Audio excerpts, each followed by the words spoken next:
بادشاہ آرتھر نے جب یہ سنا کہ کیا ہو رہا ہے پیچھے، وہ فوراً واپس برطانیہ کی طرف آیا۔ ڈوور میں کنگ آرتھر کے آدمیوں اور مارگریٹ کے جو 7 نائٹس تھے ان کے درمیان زبردست لڑائی ہوئی۔ دن کے آخر پر کنگ آرتھر کے نائٹس وہ جنگ جیت گئے۔ مارگریٹ اور اس کے ساتھی بھاگ گئے۔ وہ مغرب کی طرف کیملونٹ گئے۔ پوری سلطنت سے ہزاروں نائٹس آئے اور وہاں مارگریٹ کے ساتھ شامل ہو گئے۔ کنگ آرتھر کو ان سب کو شکست دینا تھی، ورنہ وہ اپنی سلطنت کھو دے گا۔ آرتھر اور اس کے نائٹس کیملان گئے۔ بادشاہ کی فوج مارگریٹ کی فوج سے چھوٹی تھی۔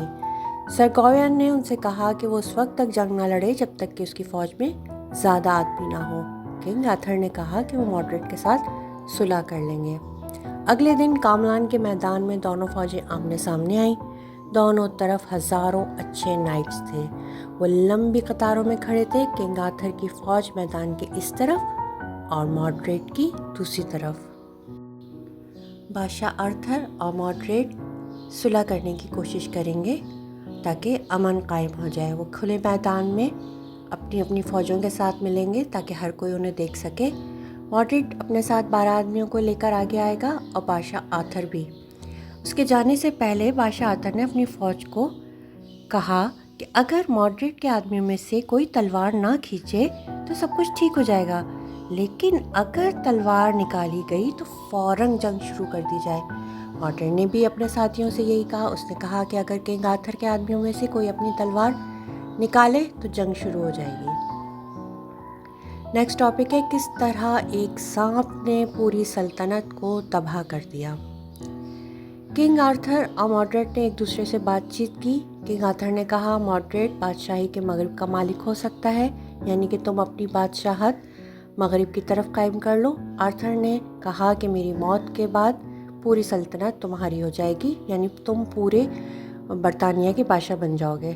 سب کچھ مان لیا گیا کہ اب امن قائم ہو جائے گا، مگر پھر ایک چھوٹی مگر بڑی خوفناک بات ہوئی۔ بادشاہ اور مارگریٹ کے قریب کھڑے نائٹس میں سے ایک کے پاؤں کو ایک چھوٹے سے سانپ نے کاٹ لیا۔ درد بہت تھا۔ آدمی نے نیچے دیکھا کہ وجہ کیا ہے۔ اس نے سانپ کو دیکھا۔ اس نے اسے مارنے کے لیے اپنی تلوار نکالی۔ کنگ آرتھر کی فوج کے تمام سپاہیوں نے اپنے بادشاہ کے قریب ایک نائٹ کو اپنی تلوار نکالتے دیکھا۔ مارگریٹ کی فوج کے تمام سپاہیوں نے بھی اسے دیکھا۔ دونوں فوجوں نے پھر اپنے اپنے قائد کے حکم کی تعمیل کری کہ اگر تلوار نکالی جائے تو جنگ شروع ہو جائے گی۔ کوئی بھی جنگ نہیں چاہتا تھا۔ بادشاہ اور مارگریٹ نے تو آپس میں صلح کر لی تھی، لیکن اب ہزاروں نائٹس ایک دوسرے کی طرف دوڑ رہے تھے۔ ان کو روکنے کے لیے کوئی کچھ نہیں کیا جا سکتا تھا۔ یہ اب تک کی بدترین جنگ تھی جو کہ ایک حادثاتی طور پہ شروع ہو گئی تھی۔ یہ جنگ بڑی طویل اور بڑی سخت تھی۔ ہر جگہ اچھے نائٹس ایک دوسرے کو دھکیل رہے تھے، مار رہے تھے اور کاٹ رہے تھے۔ آدمیوں کے چیخنے کی، گھوڑوں کے چیخنے کا شور خوفناک تھا۔ کچھ ہی دیر میں زمین زخمیوں اور مرنے والوں کے خون سے ڈھک گئی۔ چاروں طرف دھول مٹی ہوا میں اڑ رہی تھی۔ آسمان سیاہ ہو گیا تھا۔ تھوڑی دیر بعد کوئی بہت دور تک نظر نہیں آیا، پر ہر طرف مرد زمین پہ گرے پڑے تھے۔ ایک کے بعد ایک گول میز کے نائٹس بھی گر کے مر گئے۔ اس دن 1,00,000 آدمی مارے گئے۔ آخر میں مارگریٹ کی فوج میں سے ایک بھی زندہ نہیں رہا سوائے مارگریٹ کے۔ وہ بری طرح زخمی ہوا اور آرتھر کی طرف صرف آرتھر زندہ رہ گیا اور گول میز کے 2 نائٹس سر بیڈیور اور سر لوکان۔ جب بادشاہ آرتھر نے مارگریٹ کو کھڑا اور زندہ دیکھا تو اس کا غصہ بہت بڑھ گیا۔ مارگریٹ کی وجہ سے اس کی سلطنت برباد ہو گئی۔ مارگریٹ کی وجہ سے وہ تمام نائٹس میں سے بہترین اور اپنی اچھی ملکہ گینیور کی محبت کھو چکا تھا۔ مارگریٹ کی وجہ سے گول میز کی عمدہ رفاقت ختم ہو گئی اور وہ کبھی دوبارہ نہیں جمع ہوگی۔ بادشاہ نے ایک بڑا تیز نیزہ اٹھایا جو اس کے قریب زمین پر پڑا تھا۔ اس نے مارگریٹ کی طرف اشارہ کیا اور تیزی سے اس کی طرف بڑھا۔ اس نے مارگریٹ کو خوفناک دھکا مارا۔ نیزہ اس کے بالکل اندر تک گزر گیا، لیکن مارگریٹ فوری طور پر نہیں مرا۔ جب اس نے دیکھا کہ ہوا کیا ہے تو وہ جانتا تھا کہ اس کے پاس زندہ رہنے کے لیے صرف چند منٹ ہیں۔ درد کی حالت میں اس نے خود نیزے کو کھینچ کے باہر نکالا۔ آرتھر کے قریب اور قریب آتا گیا۔ جب وہ آمنے سامنے آئے، مارگریٹ نے اپنی تلوار ہوا میں بلند کی اور اپنی پوری طاقت سے اسے بادشاہ کے سر پر مارا۔ سر بیڈوا اور سر لوکان بادشاہ کی مدد کے لیے بھاگے، لیکن بہت دیر ہو چکی تھی۔ مارگریٹ کا اسٹروک بادشاہ کے ہیلمٹ کو کاٹ گیا تھا۔ اس نے اسے بری طرح زخمی کر دیا تھا۔ بادشاہ کے سر سے خون بہہ رہا تھا اور اسے روکا نہیں جا سکتا تھا۔ دونوں نائٹس کو معلوم تھا کہ اب بادشاہ جلد ہی مر جائے گا۔